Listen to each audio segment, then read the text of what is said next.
Hello, government students. Today we're going to talk about the Executive Office of the President. And I think a good way to start off this discussion is to look at this beautiful photograph, aerial view of the White House. Many of the people we're going to be talking about today work over in this section of the White House, this little bit that comes off of the main part of the White House. And this here is called the West Wing. And this is where a lot of the president's closest aides work. Over here on the East Wing, we have the offices of the First Lady and her staff. Many of the people that we're talking about today will work over here in this big building, which is the Executive Office building of the White House. But others that we will be talking about today are scattered throughout Washington, D.C., not too far from the White House. So let's go ahead and get started with the Executive Office of the White House. There are several components of the Executive Office, and we're going to start off with the White House office. These are the folks that mainly work in the West Wing, and they are the president's closest personal staff. And occasionally I'm going to ask that you remember a few names. And one name I want you to remember is this gentleman here on the right, Ron Klain, who is the president's chief of staff. He is pretty much the closest aide that the president has. This is a cabinet level position, so he would be on equal pay and status to people who carry titles like the Secretary of Defense, the Secretary of Commerce, that sort of thing. And he would sit in on all cabinet meetings. But he's the guy that pretty much manages the day-to-day operations of the White House and a very, very close and trusted advisor to the president. Also, within the White House office, another important position is the White House Counsel. This is the president's lawyer. You can look at the Attorney General of the United States as being the chief lawyer for the United States of America, for you and I, the people of America. The White House Counsel is the lawyer for the office of the presidency. Now, he is not the president's personal lawyer. The personal lawyer would be paid out of the president's own pocket. This is the lawyer for the office of the president. So if the president wanted to see, wanted to pursue some particular type of policy, and he wanted to ensure that this policy was in fact legal, or how we would need to implement a policy to ensure that we were following the Constitution and the laws of the United States, the White House Counsel is the person who would advise the president on that. There are other positions in the White House office. For example, the president's press secretary would be in the White House office, and there's several others, but these two are important ones that I want you to remember. There's also the National Security Council. The National Security Council advises the president on domestic, foreign, and military affairs that affect our national security. And the NSC, National Security Council, is composed of the National Security Advisor. He's sort of the chairman of this group. And since you see his picture here on the right, I would like you to remember his name too. The current National Security Advisor is Jake Sullivan, who has been working with President Biden for quite some time. He was Biden's national security advisor as vice president. The vice president has his own staff, and Jake Sullivan's job back when Biden was the vice president was to advise him as vice president on national security issues. Other positions on the National Security Council, as you see here, are the Secretary of the State, the Secretary of Treasury, the Secretary of Defense, the chairman of the Joint Chiefs of Staff, and that is our highest military officer, and the Director of National Intelligence. So these are very, very high-level positions, all of which have serious national security implications. Here's a famous picture of the National Security Council back on the evening when the United States sent a military force of Navy SEALs to take out Osama bin Laden. And so what you see here is President Obama's National Security Council and some of their top aides. Interestingly, there's one gentleman that shows up in this picture right here. That's Antony Blinken, who is currently the Secretary of State. And here is Vice President Biden, who of course is now the president. And you see other people there as well who might look familiar. Hillary Clinton was at that time the Secretary of State, and a few others. Another important position in the Executive Office of the President is the Office of Management and Budget. The OMB prepares the national budget and submits it to Congress every year. This is the largest unit of the White House Executive Office, and its director is approved by the Senate. Many of these folks work in that gigantic executive office building that is to the west of the White House that I showed you in the first picture.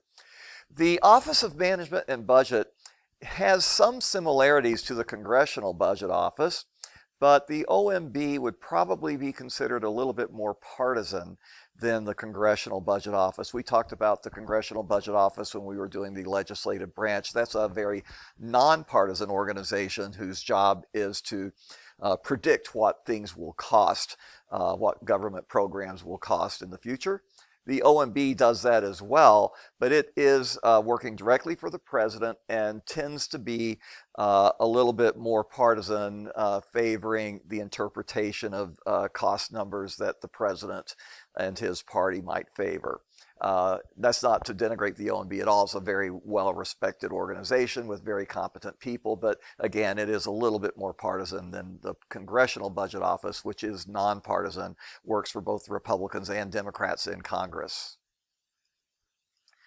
Okay, there's a few more I'd like to discuss. There's the Office of National Drug Control Policy. That was created in 1988, part of the war on drugs. Which was implemented by President Reagan late in his term. The Office of Economic Advisors gives Congress its annual economic report. How's the economy doing? And of course, it gives the president that report as well. But the Council of Economic Advisors is important in helping Congress understand the state of our national economy. There's the U.S. Trade Representative, who coordinates and enforces our trade agreements with other nation states.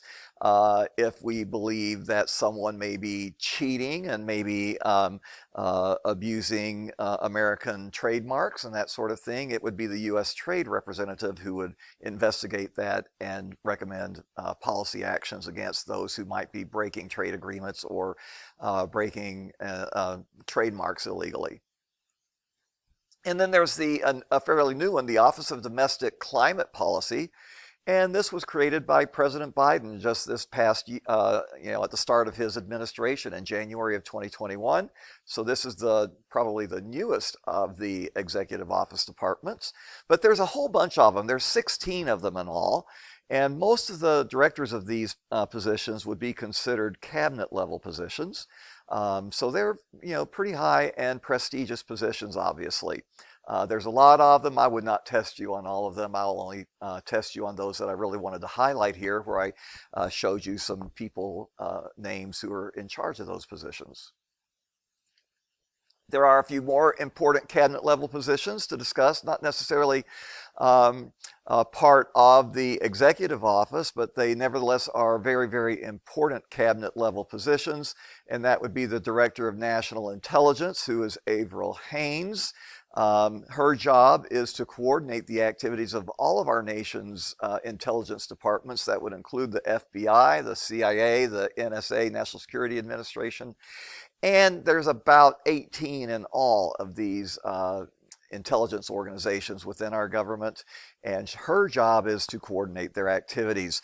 One of the things that became apparent after the terrorist attacks of 9/11 in 2001 was that the intelligence departments were not adequately communicating with one another about information that they knew. They were being very proprietary in the information that they were uncovering, not wanting to share it with other departments.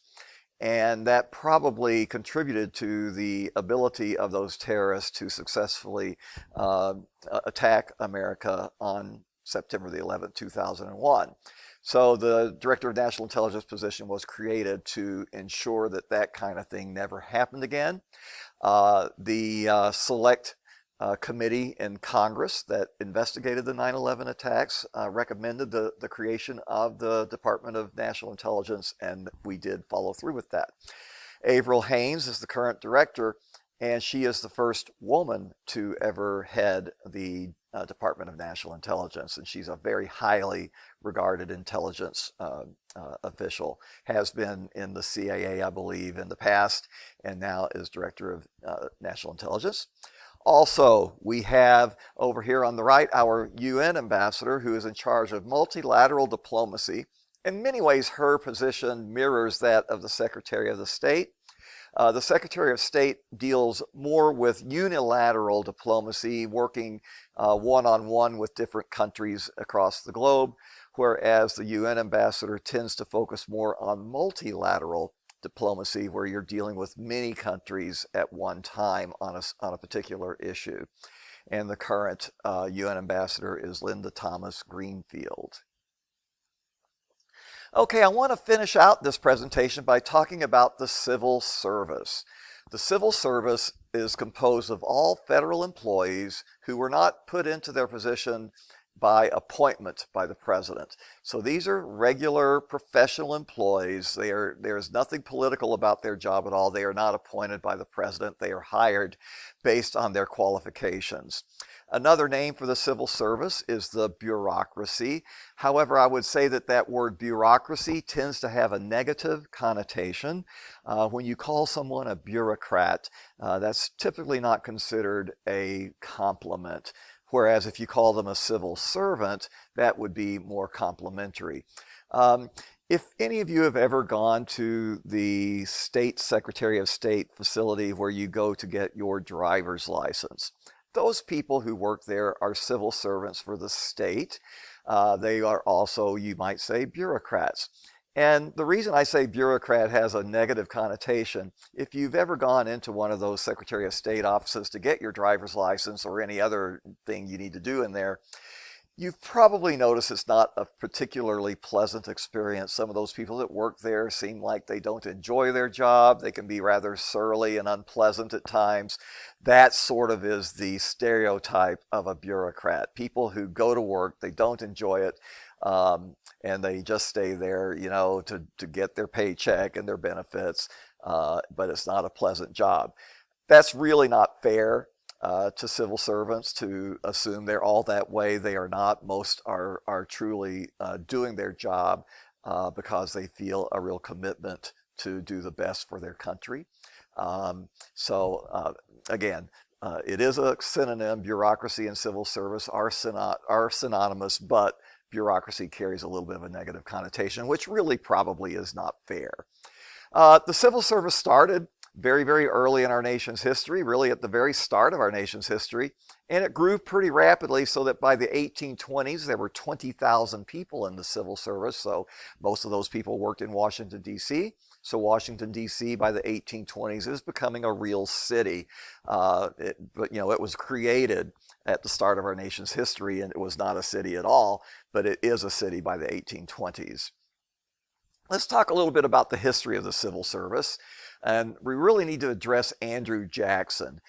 Andrew Jackson in 1829 fired 2,200 government employees, and he replaced them with members of his own political party, the Democratic Party. These were people who he considered loyalists, and he did not like having these professionals who did not have any partisan connection to him working for him. So he fired them all and hired a bunch more, and that is called the spoils system, where you reward your political supporters with government jobs. As you can imagine, that necessarily would require probably that you hire people who aren't the best qualified for the job. So the civil service system was reformed. In 1881, President Garfield was assassinated by an insane office seeker, and that's really the start of the reform movement. President Carter, 100 years later, made serious reforms to the civil service, and those reforms included something called the merit system, where federal employees must pass a test that proves that they have the qualifications for the job, and the test is not easy.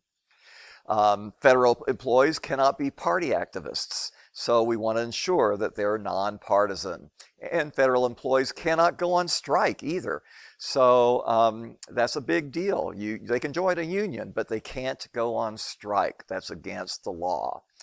And finally, civil service jobs it's felt should be free of any political influence or pressure, and thus you have the reforms that exist today. And that's it for this presentation.